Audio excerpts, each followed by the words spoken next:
American spy plane that collided with a Chinese fighter jet is back home. Well, sort of. President Bush is spending the nation's birthday in the place where it all began, Philadelphia. On this 4th of July, we celebrate our civil liberties. But the question rises whether traffic cameras and surveillance videos take away a bit of our freedom. And I don't think he has a watermelon out there, but there are definitely fireworks. But it looks as if we're losing some of the liberties our forefathers struggled for. While we party with fireworks and barbecues, somewhere out there, someone is secretly watching us with surveillance cameras.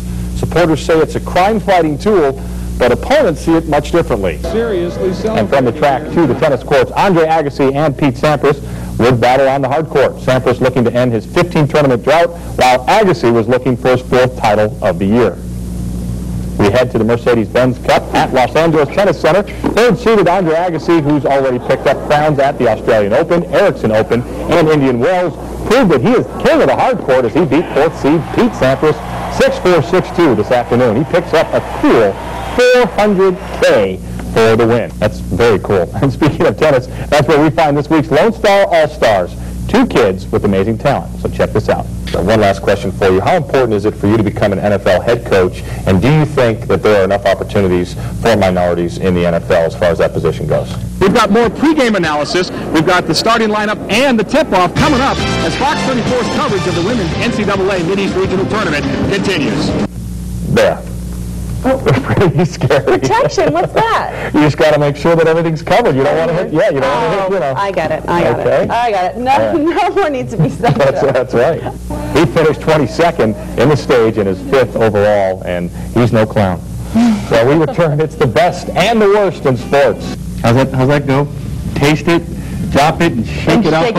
I like that. Only on Fox 34 overtime. Exactly. Great work, Sean. Well, don't even think about shaking off that dial because we have all the news about your Cotton Kings coming up next. Aiello and I hit the gridiron for our Fox Jocks Challenge, and it wasn't so pretty. No, after the break, Sean and I lace up the cleats and attempt to kick a few field goals. And don't laugh because it's not that easy. The American spy plane that collided with a Chinese fighter jet is back home.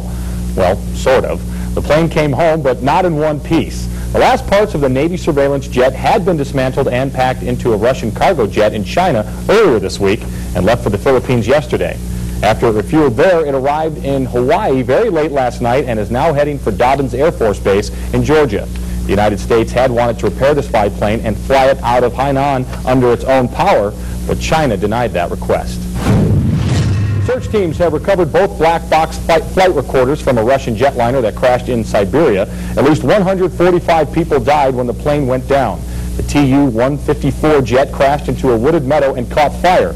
12 passengers were foreigners believed to be from China. President Bush is spending the nation's birthday in the place where it all began, Philadelphia. Bush delivered a 4th of July speech in the city of brotherly love this afternoon outside Independence Hall, where in 1776 the Continental Congress severed ties with Britain and adopted the Declaration of Independence. At the end of the 4th of July, the document that spelled out this nation's independence will be taken out of public view.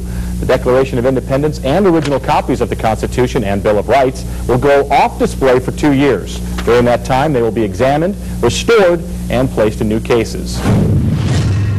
While the nation celebrates its newfound independence, thousands of immigrants continue to stock the melting pot. And today, 46 immigrants from 27 countries gathered in Virginia to take their oath of citizenship. The United States has more than 30 million immigrants, twice the number that lived here just 90 years ago. The nation's 225th birthday brought Wall Street to a halt Wednesday. Traders will return to their jobs from the beaches and the pools tomorrow morning. One Dow component that can expect to receive more attention Thursday is Honeywell. The failed merger with GE has not been good news for Honeywell shareholders. Stan Case has more in today's business brief.